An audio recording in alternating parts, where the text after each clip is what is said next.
Hey y'all, Michelle Raza here with the Finding Yourself Book Club. Today we're going to keep discussing John Gottman's What Makes Love Last. We've been talking about working through your messes, big and small. We got through the speaker's job in the acronym attunement. So let me flip back. It stands for awareness, tolerance, and then transforming criticisms into wishes and positive needs. Then we moved on to the listener's job, where we're talking about understanding, non-defensive listening, and empathy. So today we're going to cover non-defensive listening, and then tomorrow we'll move on into empathy. Thanks for hanging out with me today. It's another rainy day. Please do check out our website. We're at www.findingyourselfsatx.com. There you can fill out the life balance questionnaire and send it to us via email. You can also just fill out a contact form and we'll be in touch. Thanks. Okay, John Gottman, non-defensive listening. And today I do have my chai with me here today. I tried to clear out my phone because it's giving me a problem with the recordings. I tried everything, so I guess I'm going to have to go to Google and see what I can do. I did clear up enough space to finish the week's videos, but that's about it. Maybe some of you tech gurus can help me by commenting and sending me to a website or something. Okay, non-defensive listening. Couples are frequently advised that to resolve differences, they must listen to each other's perspective without feeling attacked. But as I've said, if your partner is gunning for you, it's unrealistic to expect yourself to bubble over with tolerance and understanding. Yes, it is the speaker's responsibility to avoid flooding you, but it is also necessary for you to soothe yourself. For many people, this listening skill is the most difficult to master. Consider Ethan, a guy who dreads confrontations with his wife, Penny, because it is difficult for him to listen to her express anger without flooding. He feels great trepidation at the start of their first State of the Union meeting. Penny wants to discuss, this is the book Penny, not my Penny. Penny wants to discuss the argument that ensued earlier in the week. Ethan forgot they had concert tickets and made plans to go out with friends. His forgetfulness at her expense is an ongoing issue for Penny. She worries that he isn't making their life together a priority, but Ethan insists that he is just absent-minded. He was often criticized for this as a child. It is one of his enduring vulnerabilities. The couple's latest attempt to work out this issue blew up in typical fashion, thanks in large part to Ethan's defensiveness. Their conversation went something like this. "Why didn't you remind me about the concert?" "I'm not your mother, so stop acting like it." A couple more rounds of sparring followed. Ethan flooded, and they did not talk to each other for hours until he ate crow and felt humiliated again. Just the thought of Penny bringing up that argument during their State of the Union meeting sends Ethan's pulse racing. To his relief, when Penny is the speaker, she states her complaint without criticizing him. "When I reminded you about the concert, you laughed and shrugged. I felt really hurt because it seems like letting me down wasn't a big deal.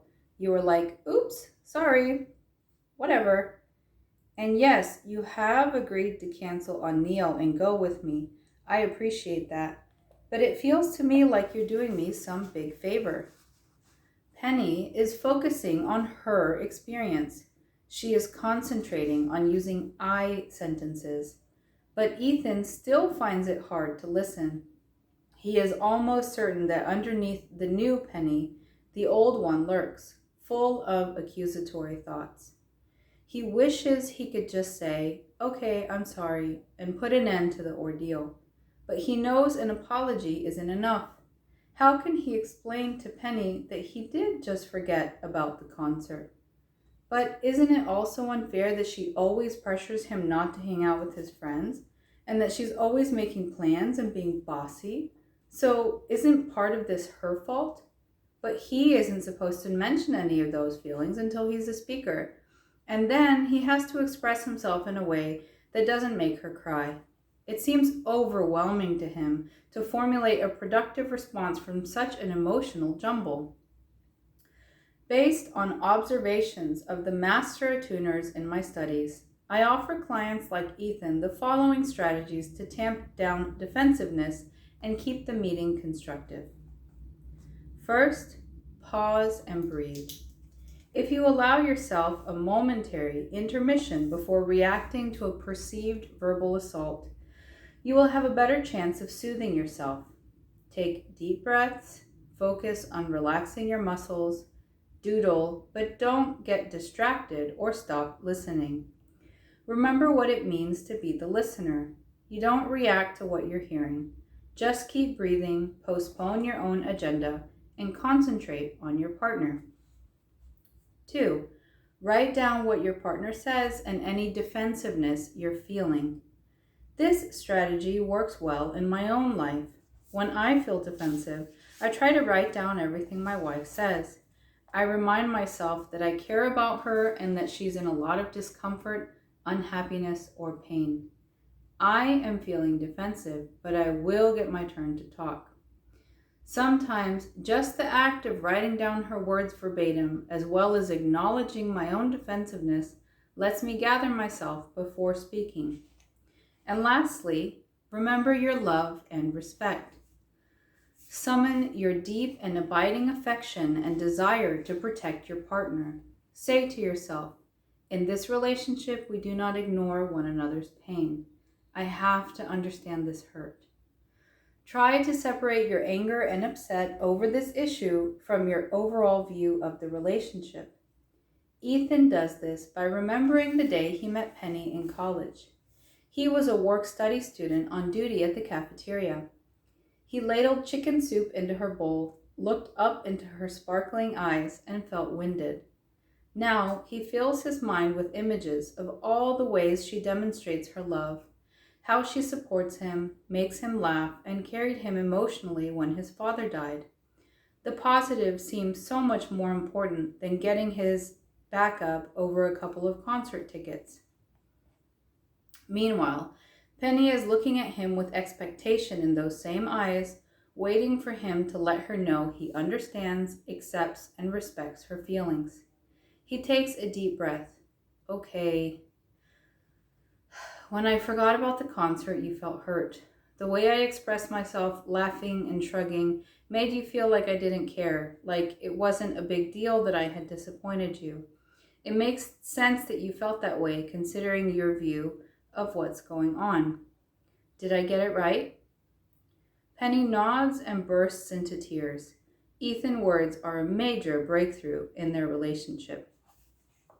Now notice all he did was to respond or repeat back to her what it was that he heard. He's not addressing anything that she heard yet. He's just making sure that he got it right. And so that's where this feels clunky and you just want to skip to the resolution part. But it's the speaker speaks, then the listener has to say it back to the speaker, and the speaker has to say, yes, you got what I said, and then they can move to the next part. So it's very difficult. I mean, in my own partnership, it's, you can practice this stuff and practice, and it's never going to be like it is in the book.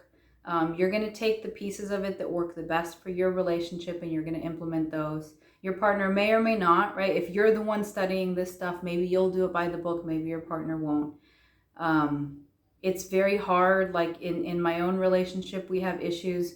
One or the other will say, why do you always have to have an enduring vulnerability? Why can't you just get over it? And frankly, I mean, you can't, right? That's why they're enduring vulnerabilities. And if you love each other, you have to work around them for each other. So it takes a lot of patience. It takes a lot of work on both parts. It's very tedious. It takes work. A relationship takes work. But learning these skills will help you not only in your own in your romantic relationship, but also in your professional relationships. If you learn how to listen and not get defensive, that will help you. If you learn how to pause, write down what they're saying, don't immediately react. take some time to digest it before responding. All of that will help you overall in all of your relationships, in your romantic, in your work relationships, in your family relationships, etc. So thanks for hanging out with me today. Tomorrow we will cover the E for empathy in the last letter of a tune, and then move on to what the first part of a State of the Union meeting sounds like.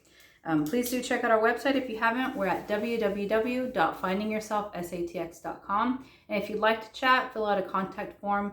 I currently do have a waiting list for clients, so if you want to be a client, I'll make time for the first consult, but after that we'll put you on a list. Check in periodically, and as soon as I free up, we'll make time to chat with you. So thanks so much. I enjoy this time with you. I love your comments and look forward to talking with you more tomorrow.